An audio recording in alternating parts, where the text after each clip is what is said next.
بڑا مالدار شخص تھا اور اس کے جو ہے وہ باغات تھے، لیکن اس کا کام یہ تھا کہ ان باغات کے اندر جیسے وہ آتا تو وہ بڑا جو ہے وہ سخی دل شخص تھا، تو اس کے اندر وہ جب داخل ہوتا باغ کے اندر تو جو کچھ جو ہے وہ باغ کے پھل فروٹ جو ہے وہ جو نیچے گر جاتے ہیں وہ سارے کے سارے صدقہ کر دیتا، مساکین کو دیتا، غریبوں کے اندر مساکین کو فقراء کے اندر وہ بانٹ دیا کرتا۔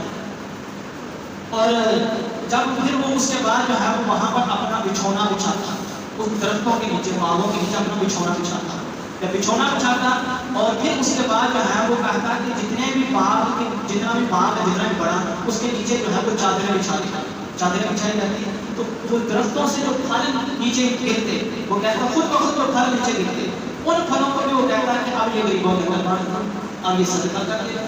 صبح کے وقت آیا، پھر اس نے دیکھا کہ جو پھل ہیں جو نیچے گرے وہ بھی صدقہ کر دیے، اور جو درختوں کے نیچے خود بخود گر رہے ہیں وہ بھی اس نے صدقہ کر دیا، وہ بھی صدقہ کر دیا۔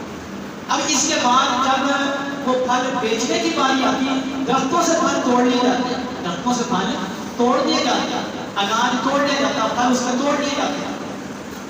اس کے بعد جتنی وہ جو پھل بنتے ہوتے تھے اس میں سے بھی جو ہے وہ رب کے نام میں دیتا، صدقہ کرتا، خیرات کرتا، بڑا سخی تھا، رب تعالیٰ اس کے مال میں اور زیادہ کرتا ہے اور زیادہ بڑھوتی کرتا ہے، بڑھتا رہا اس کا باپ۔ اس شخص کے آخر فوت ہو گئی، جو مالدار شخص تھا وہ فوت ہو۔ اب اس کے بعد اس کے بیٹے وارث آئے، پرانی بات ہے سورہ قلم کے 29 پارے، اس کے بیٹے وارث آئے، 3 بیٹے تھے، 3 بیٹے وارث آئے۔ جب وارث بنے تو وہ جو بیٹے وارث بنے تو انہوں نے جو ہے وہ کنجوسی کا مظاہرہ کیا۔ اس نے کہا کہ انہوں نے کہا کہ ہمارا جو کنبہ ہے، ہمارا جو خاندان ہے وہ بہت بڑا ہے، اگر ہم اپنے باپ کی ریت پر چلتے ہیں اور اسی طریقے پر صدقہ کرتے رہیں، اسی طریقے پر لوگوں کے اندر مال بانٹتے رہیں تو مال تو ختم ہو جائے گا، مال تو ختم ہو جائے گا، ہمارا باپ ختم ہو جائے گا، اس کا کچھ بچے گا نہیں۔ تو لہٰذا یہ کیا جائے کہ ہم جو ہے وہ اس میں سے وہاں پر کسی کو کچھ نہیں دیں گے، جو کچھ بھی ہمیں حاصل ہوگا وہ ہم خود ہی رکھ لیں گے، ہم کسی مسکین کو، کسی غریب کو، کسی فقیر کو کچھ بھی حصہ اس میں سے نہیں ادا کریں گے، جو کچھ بھی ہوگا ہم خود رکھ لیں گے۔ تینوں بیٹوں نے یہ عہد کر دیا، جو وعدہ کر دیا۔ قرآن مجید کے اندر رب تعالیٰ ارشاد فرماتا ہے کہ فرمایا کہ اللہ یدخلن اليوم علیکم مسکین، انہوں نے جو ہے یہ وعدہ کر کے آپس میں کہ کسی مسکین کو اس بات میں داخل نہیں ہونے دیا جائے، کسی مسکین کو اس بات میں داخل نہیں ہونے دیا جائے۔ تو فرمایا کہ اور پھر ارادہ کیا کہ ہم جو ہے وہ صبح کے رات یہ پروگرام بنا لیا انہوں نے کہ ہمارا باپ بڑا وسیع ہے، جس طریقے پر ہمارا باپ خیرات کرتا تھا اس طریقے پر ہم خیرات نہیں کریں گے، رات میں یہ سارا بات وعید کر کے جو ہے وہ سو گئے۔ تو فرمایا کہ رب تعالیٰ نے اس پر عبرتناک سزا یہ حاصل کی، فطاف طائف من ربک وهم نائمون فاصبحت كالصريم۔ فرمایا کہ رات کے وقت جو ہے وہ رب تعالیٰ نے ان کے باغ میں آگ لگا، ان کے باغ کے اندر آگ لگا، فطاف طائف من ربک وهم نائمون، وہ سو رہے تھے تو ان کے باغ پر ایک کھلیری چلی، جس کی وجہ سے فرمایا وہاں رب تعالیٰ نے آگ لا دی، باغ سارا کا سارا باغ جل گیا۔ فطاف طائف من ربک وهم نائمون فاصبحت كالصريم، فرمایا باغ سیاہ ہو گیا، كالصريم۔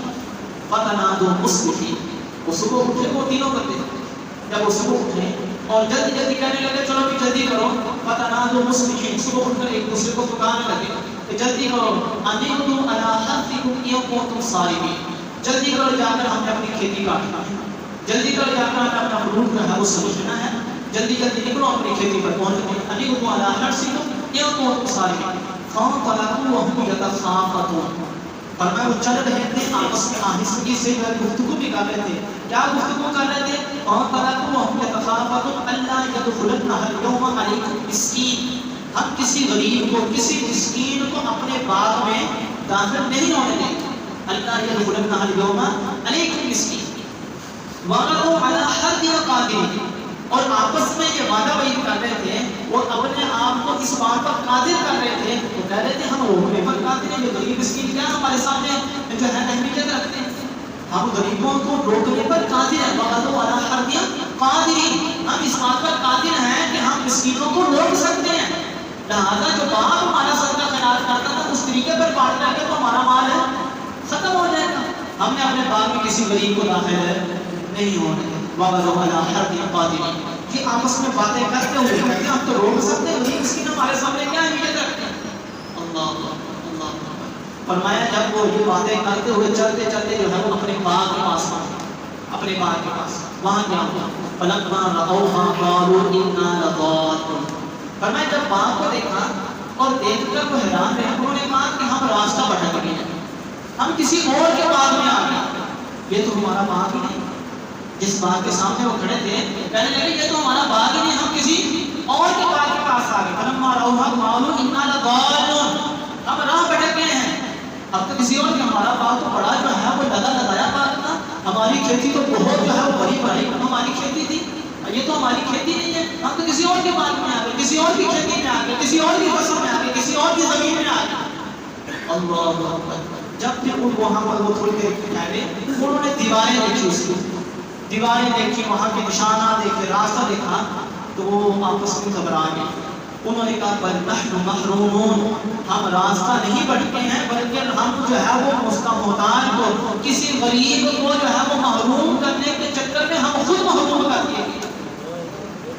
کسی غریب کو محروم کرنے کے چکر میں بل نحن محرومون. ہم خود ہی محروم کر دیے. ہمیں خود جو ہے اللہ تعالیٰ نے اس نفع سے روک دیا ہم خود غریب کر دیا. رب تعالیٰ وَنَحْنُ مَحْرُومُونَ قَالَ أَوْسَطُهُمْ أَلَمْ أَقُل لَّكُمْ لَوْلَا تُصَدِّقُونَ. جو ان میں جو تھوڑا سا عقل مند شخص تھا ذی عقل تھا اس نے کہا کہ قَالَ أَلَمْ أَقُل لَّكُمْ لَوْلَا تُصَدِّقُونَ. میں نے تمہیں نہ کہا تھا کہ ہم اپنے رب کی تسبیح بول رہے ہیں ہم اپنے رب کی حمد بول رہے ہیں ہم اپنے رب کا شکر بول رہے ہیں. کیا میں نے تمہیں یہ بات نہیں کہی تھی؟ وہ ایک ان میں سے کہنے لگا اللہ قال اوسطهم الم اقل لكم لولا تصدقون قالوا سبحان ربنا انا كنا ظالمين. پھر جب وہ انہوں نے ایک نے کہی بات کہ میں نے تو تمہیں کہا تھا کہ ہم کرتے ہیں تو ہمیں رب تعالیٰ نے اتنا کام فرمایا شکر کرتے ہیں. تو وہ پھر بعد میں کہنے لگے کہ نہیں ایک کا قصور نہیں ہے. قالوا سبحان ربنا انا كنا ظالمين. ہم تینوں ہی ظالم تھے ہم تینوں ہی ظلم کرنے والے تھے ہم تینوں ہی جو ہے وہ زیادتی کرنے والے تھے. اور ہم تینوں ہی ظلم و زیادتی کرنے والے تھے اور آج ہمیں کیا کر دیا گیا ہے محروم کر دیا گیا. اللہ اکبر.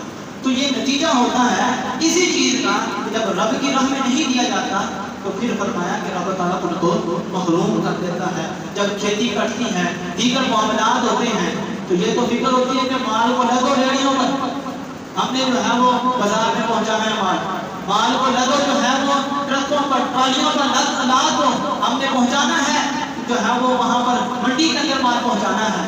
آج ہمیں بڑی قیمت حاصل ہوگی اور میں اس مال کو وہاں جو ہے وہ لادنے سے پہلے اس مال کی زکات ادا کروں اس مال کا حق ادا کرو جو رب تعالیٰ کی طرف سے تم پر لازم ہوا لاگو ہے اس میں سے عشر ادا کیا یا نہیں کیا. اور میں وہ عشر ادا کرو اس کا 10واں حصہ یا 20واں حصہ تم ادا کرو گے تو رب تعالیٰ تمہارے مال کو محفوظ کر دے گا.